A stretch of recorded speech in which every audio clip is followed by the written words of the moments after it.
네, 이번 주 추가적인 연휴가 하루 더 있었던 만큼 3일 동안 쌓여있는 뉴스들이 많은데요. 네, 모닝뉴스 통해서 점검해 보겠습니다.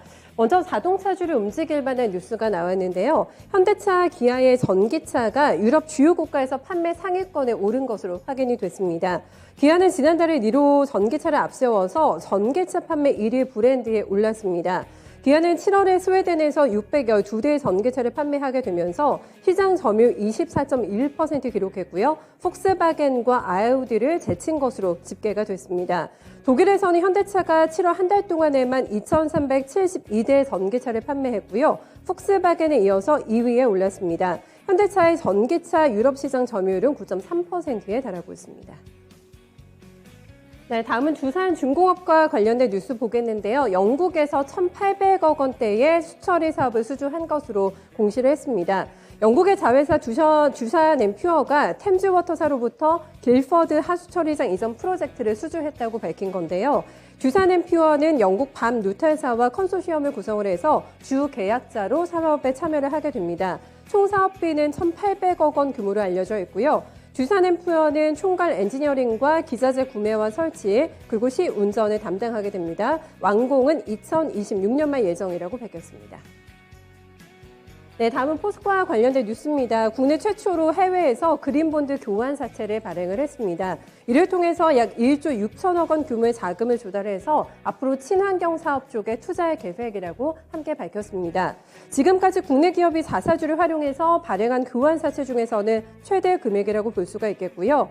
교환 사채의 교환 대상은 포스코가 보유한 자사주 약 290만 주로 한 주당의 가치를 47만 7,400원으로 책정을 받았습니다. 이는 한 주당 약 40%의 높은 프리미엄이라고 할 수가 있겠고요. 향후 포스코 주가에 대한 투자자들의 긍정적인 전망이 반영된 것으로 풀이되고 있습니다. 네, 전기차에 들어가는 원료값이 계속해서 올라가고 있는 구간에서 나온 뉴스인데요. LG 에너지솔루션이 배터리 양극재 핵심 원료를 대량으로 확보했다고 밝혔습니다. 호주 배터리 원재료 생산 기업인 오스트레일리안 마인즈라는 회사라고 하는데요. 이쪽과 니켈 가공품 장기 구매 계약을 체결했다고 밝혔습니다.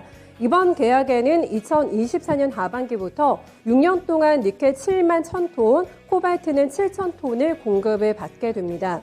이는 고성능 전기차 기준에서 약 130만 대분의 배터리를 제조할 수 있는 규모라고 회사 측은 설명하고 있고요. LG 에너지솔루션은 배터리 핵심 원재료를 안정적으로 확보하게 되면서 빠르게 증가하고 있는 전기차 배터리 수요에 선제적으로 대응할 방침이라고 밝혔습니다. 네, 다음은 실적 발표 내용 점검하겠습니다. 대한항공 실적 괜찮게 나왔는데요. 2분기 영업이익이 1,900억 원대 기록이 됐습니다. 이렇게 되면서 5분기 연속해서 흑자 행진이 이어나가게 된 거고요. 시장의 예상치가 1,100억 원대였기 때문에 시장 컨센서스를 무려 80%가량 웃돌면서 어닝 서프라이즈가 기록이 됐습니다. 코로나 여파로 인해서 여객 사업은 예상대로 부진했고요. 항공화물 수송 극대화 덕분이라고 회사 측은 설명하고 있습니다. 대한항공은 경기 회복에 따른 IT와 전자상거래 물량 수요가 강세를 이어갈 것으로 전망했고요.